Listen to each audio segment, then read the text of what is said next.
Halo semuanya, apa kabar? Saya dengan Frans Susanto, Be Great From Home. Teman-teman sekalian, di masa pandemi ini saya banyak sekali melihat ada beberapa orang yang ketika yang lain merasa cemas, nggak ada harapan, protes, tetapi ada sebagian orang yang menurut saya luar biasa. Mereka tetap aktif, mereka tetap produktif, dan mereka cukup bisa menjadi motor bahkan untuk lingkungan di sekitarnya, di kantornya, di rumahnya, dan seterusnya. Nah, ada beberapa tipe yang saya lihat dan mungkin saya nggak tahu apakah itu salah satu dari Anda atau tidak. Nah, yang pertama adalah tipe orang yang tidak suka untuk menunda-nunda. Maka mereka yang aktif produktif di rumah juga mengalami juga bahwa memang nggak mudah bekerja dari rumah. Tidak ada pengawasan, artinya tidak ada bos yang melihat. Kapanpun dan dimanapun dia bisa saja mengerjakan tugas atau tidak mengerjakan tugas. Oke? Atau yang kedua juga kesulitannya di rumah, orang-orang yang produktif juga merasa bahwa banyak sekali distraksi yang terjadi di rumah. Masalah rumah tangga, masalah anak, masalah tetangga, masalah kucing beranak, dan seterusnya banyak banget alasannya, teman-teman sekalian. Nah, tetapi orang-orang yang produktif ini, mereka punya sebuah ritus, punya ritme, punya ritual yang setiap hari selalu mereka jaga ketika mereka harus bekerja dari rumah. Setidak-tidaknya yang pertama mereka lihat adalah notifikasi dari tempat dia bekerja, entah itu lewat email, entah itu lewat handphone, lewat grup WhatsApp, atau apapun juga. Sehingga dia mencoba untuk set target pencapaian di hari itu sesuai berdasarkan tuntutan kerja yang dia peroleh. Oke. Nah, ketika ada banyak orang mengabaikan pekerjaan-pekerjaannya dia, tetapi orang-orang di dalam rumah ini mereka sadar bahwa kalau seandainya dia tunda pekerjaan, maka bukannya selesai, malah akan menimbulkan stres yang lainnya juga. Ini persis seperti dikatakan oleh guru saya berinteraksi dalam bukunya Eat That Frog, bahwa ketika Anda memiliki pekerjaan yang jauh lebih berat, kelihatannya bobotnya nggak mudah, sulit, kalau bisa Anda menghindar, persis justru itulah yang harus Anda kerjakan pertama kali. Mungkin saya dan Anda dulu pernah merasa bahwa ingat ya ketika guru kita pada saat ujian mengatakan kalau seandainya kamu ulangan, kerjakan soal yang mudah dulu, yang gampang dulu, yang susah belakangan. Nah, itu ternyata ke bawah sampai sekarang. Seringkali kita coba memfokuskan pada pekerjaan-pekerjaan yang remeh, yang kecil, yang gampang. Sementara pekerjaan yang paling penting, yang bobotnya besar, itu kadang-kadang kita abaikan begitu aja.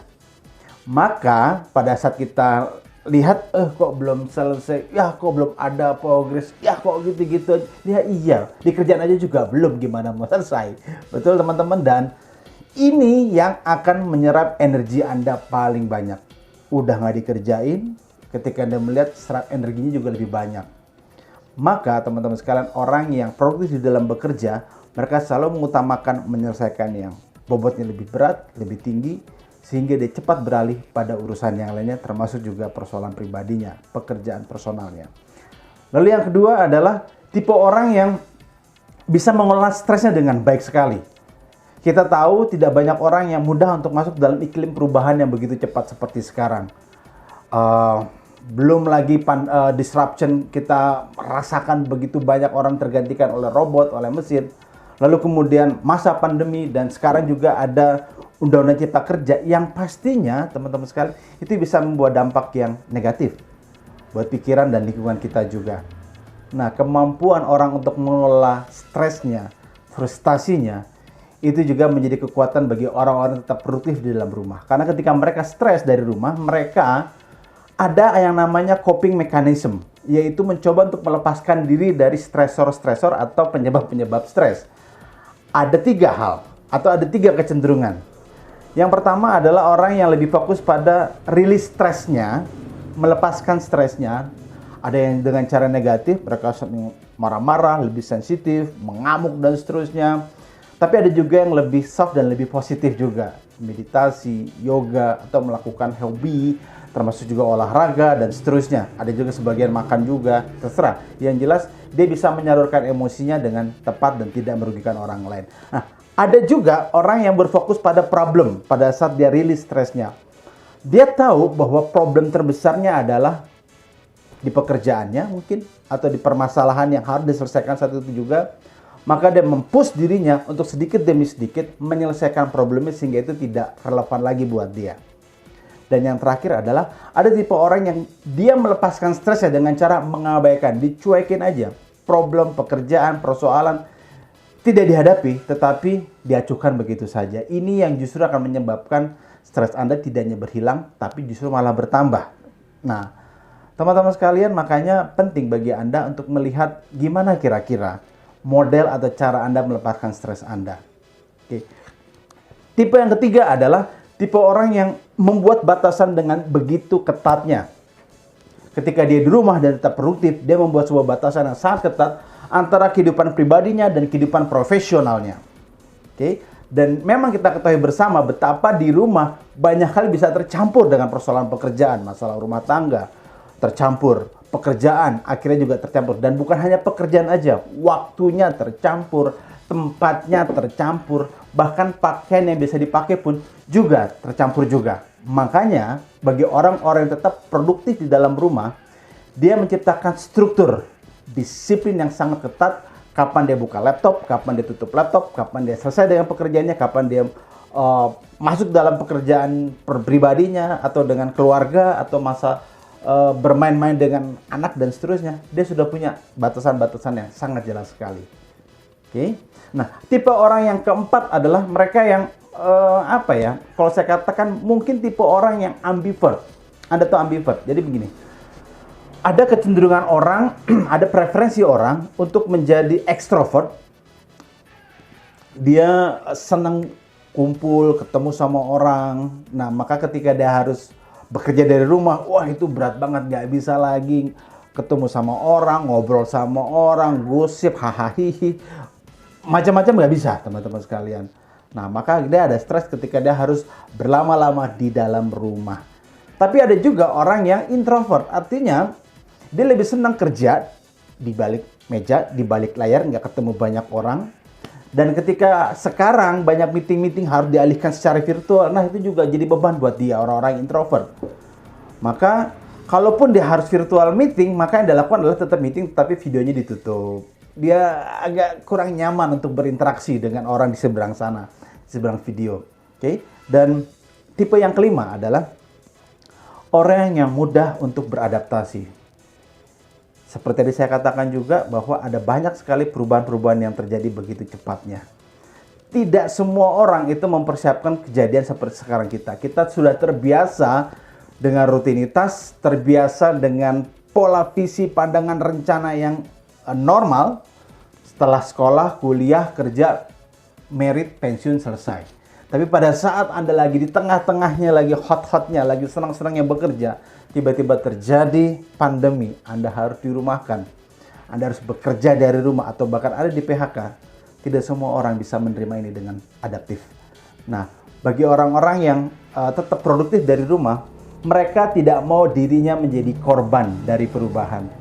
Setidak-tidaknya mereka mencoba untuk mempengaruhi perubahan supaya dirinya tidak menjadi korban atau tidak semakin buruk karena dampak yang terjadi. Contoh misalkan ketika waduh, pandemi, oke, dia nggak bisa ngapa-ngapain juga. Maka ada orang tertentu yang melengkapi dirinya dengan kemampuan digital. Dia melengkapi dirinya dengan kemampuan sosial media. Dia melengkapi dirinya dengan segala trik, strategi supaya tetap efektif, aktif di rumah.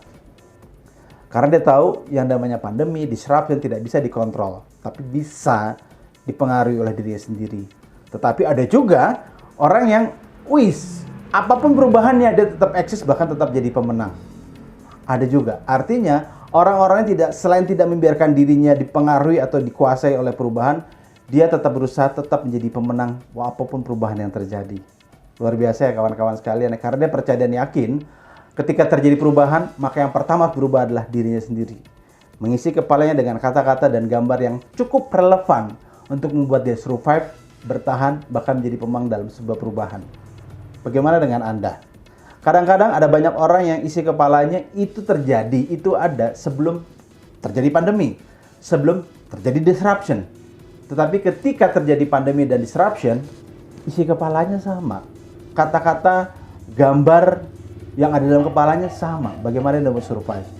Dan yang terakhir teman-teman, tipe orang yang terakhir, ini yang menarik banget. Orang yang justru malah happy banget ketika dia bekerja.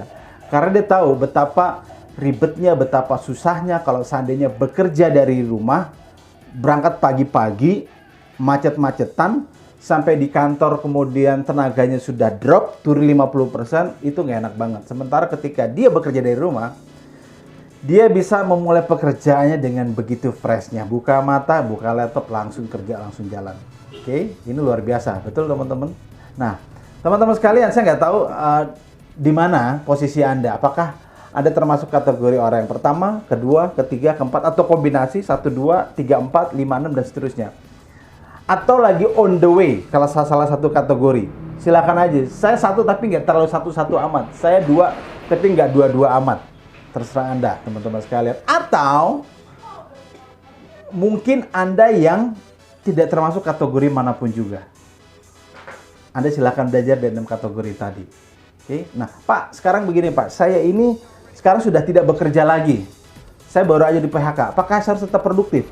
Nah, ini pertanyaan yang bagus banget teman-teman sekalian.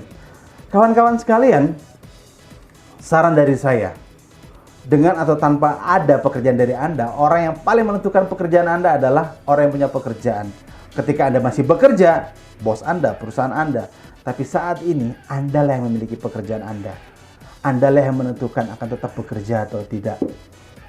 Maka teman-teman, walaupun Anda sudah tidak bekerja lagi, sudah di PHK, tetapi teman-teman jangan hentikan produktivitas Anda. Tetaplah produktif di rumah. Seolah-olah Anda tetap bekerja. Seolah-olah Anda masih tetap aktif.